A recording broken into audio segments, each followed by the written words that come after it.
আচ্ছা ভাই শোনো ভাই, একটু চুপ করো, শোনো ভাই, এই শোনো ভাই, আপনার মঞ্চে আসছে ভাই, আপনারা একটু বলেন তো ভাই, মোহাম্মদপুর ইউনিয়নের কোন লোক আছে এদিকে? নেই। বাড়ি দিয়ার লোক আছে? নেই।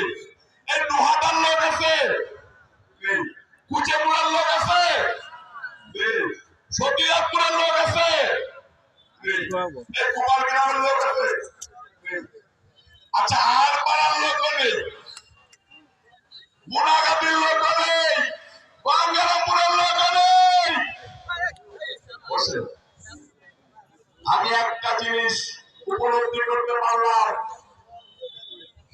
কিছুদিন আগে আমি একটা সমাবেশ করে গিয়েছিলাম, বলেন তো কোথায়? সিংহাখালী, শতখালীর মাঠে। শতখালীর মাঠে কর্মী সমাবেশ করে গিয়েছিলাম।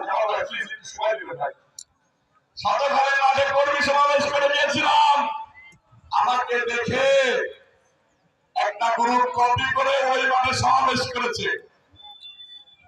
সমাবেশ করেছে ভালো কথা ভাই, শুনলাম শালিকায় বাস পাঠানো হচ্ছে ইউনিয়নে ইউনিয়নে, গঙ্গারামপুর বাস পাঠানো হচ্ছে ইউনিয়নে ইউনিয়নে, মোহাম্মদপুর থেকে পার করে বলে আসতেছে, মাগুরা সদরের এক আসনের লোকেরা পার করে বলে আসতেছে। খবর নিলাম ভাই, কি ব্যাপার, বাস করে বলে মাগুরা সদরের লোক যায় কেন, মোহাম্মদপুরের লোক যায় কেন, দক্ষিণ মাগুরার লোক যায় কেন? তখন শুনলাম একজন লোক অসহায় হয়ে, হতদরিদ্র হয়ে, শতখালী ইউনিয়নে, সীমাখালী ইউনিয়নের লোক না পেয়ে ওই সদর থেকে লোক টেনে এনে, মোহাম্মদপুর থেকে লোক টেনে এনে, দক্ষিণ বাংলা থেকে লোক টেনে এনে শতখালীর লোক দেখিয়ে একটা কর্মী সভার নামে ইউনিয়ন সভা করতে গিয়েছে। আমরা কি সেটা করতেছি? হাত তুলে বলেন তো, আমরা সেটা করতেছি কিনা? এই শতখালীর লোকজন হাত উঁচু করেন তো, দেখিয়ে দেন তো মিডিয়া ভাইদেরকে। এটা ভালোবাসা। এই কর্মী সভা হলো ভালোবাসা। এই কর্মী সভায় আমার নেতা কাজী সলিমুল্লাহ কামাল গাড়িতে আসতে আসতে বলছে,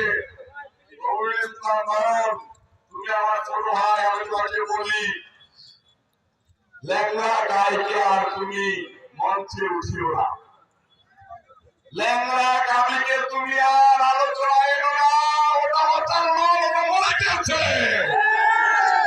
তুমি কিন্তু ভাই বলো না,